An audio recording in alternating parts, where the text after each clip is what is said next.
have no problem answering this question. This works, right? All right. I grew up in a family of, my uncles worked at General Motors. I have a lot of family who worked at General Motors. I've always been a diehard Buy American. My family, Nichols Appliance, that's all we stood for, was Buy American. My dad, if any of you have ever been to my, our store, you'll know that that was an important establishment for us. It was Buy American. I drive a Ford Taurus. That's what I drive. My wife has a Toyota Sundra, or it's a van. It's a minivan. We bought it used. Toyota, we had to search to make sure that the parts were made here in America. That was the only reason I would buy that, because you can ask her. I was very, very adamant against doing that. However, the Toyota plants are here in Pontiac, Michigan, and in these areas. So we were looking. Well, General Motors, all of my family have always bought General Motors, and we've always supported American. And I'll be the first to, I have always been heavily supportive. What's that? All right, thank you. Okay, thank you. And Mr. Gill? I drive a Ford Freestyle, and I have owned either a Ford, General Motors product all of my life. I think my first car was a Plymouth. Thank you. I drive a Ford Fusion Hybrid. It's a fantastic car. My husband drives a Chevrolet truck. It's red. I wish I could tell. I think it's a Dakota. No, it's not. It's a Colorado. Thank you. It's a Colorado. It's big. It's red. It's outside.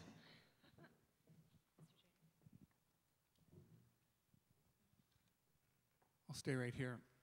My dad worked 29 years for the Ford Motor Company, and my wife's father worked, I don't remember the quite years, for the Ford Motor Company also.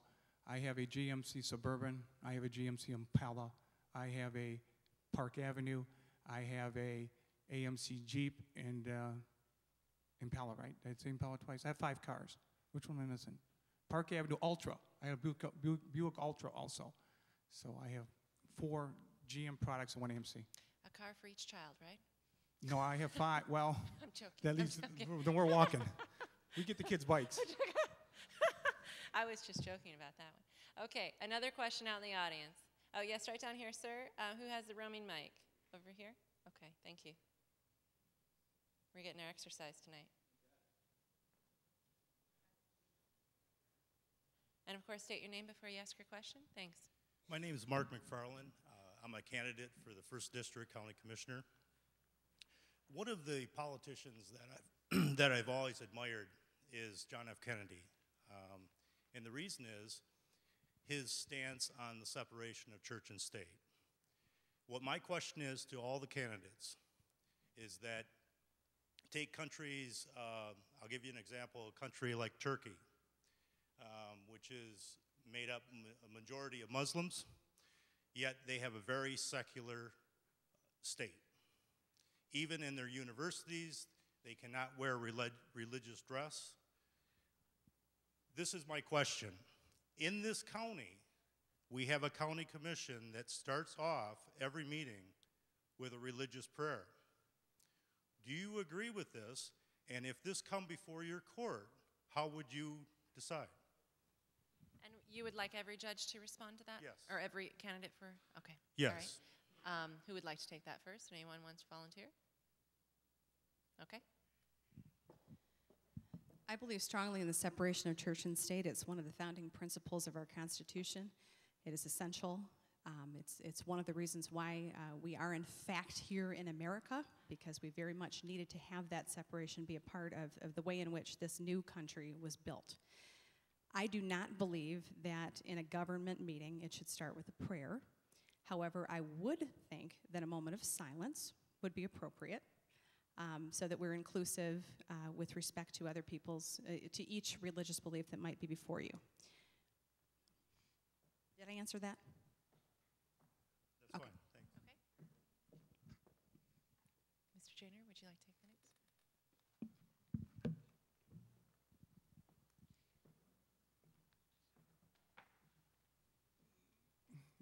As a judge, you follow the law, and that's important. And it may be that may not be your personal belief. I mean, obviously, you know that I'm very strong with our Catholic schools in this community. We're not prevented from praying in our locker rooms and in our schools and that. That's strong, and I value that greatly. But I also know that I have to follow the law, and that's what I will do. And in my hope, it is my hope that it will change. Yes, I do. But I just got back from a right to life. Most of all these candidates qualify. It's a similar type of issue. Okay, we have the law.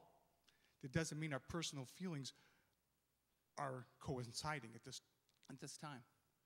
And I'm there too, Mark. Okay, and I just want to let you know that.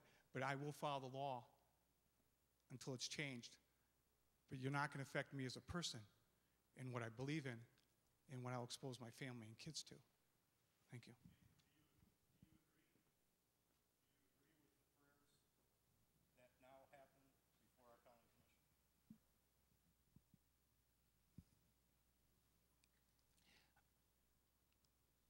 I am not going to take, as a judge, take any movement to change that. I see absolutely, I don't perceive the harm, but that's me as a person. And you need to understand that. So I'm not going to take a step to change that, okay? But as a judge, I will follow the law. Okay, Mr. Gill or Mr. Nichols, would you like to respond to Mark's question? The separation of church and state is really one of the cardinal principles upon which this country was formed, because if the state takes a position with regard to religion, it can control or attempt to control what you believe, or at least what you're allowed to practice, and that's why we have it. It isn't an anti-religious sentiment. It's a belief that men and women should be free to either believe or not believe, and believe what they decide they should. And I strongly believe in that. One of the tenets of, or one of the canons of judicial ethics requires that a judge or a judicial candidate, since we want to become judges, refrain from commenting on how we might rule if a case came before us. And what you have posed is a question, in fact, I think you said it, what would you do about it if you became judge? Well, the only thing that a judge can do about anything like that is rule on an issue if it comes before you. So I can't answer your question ethically. Thank you.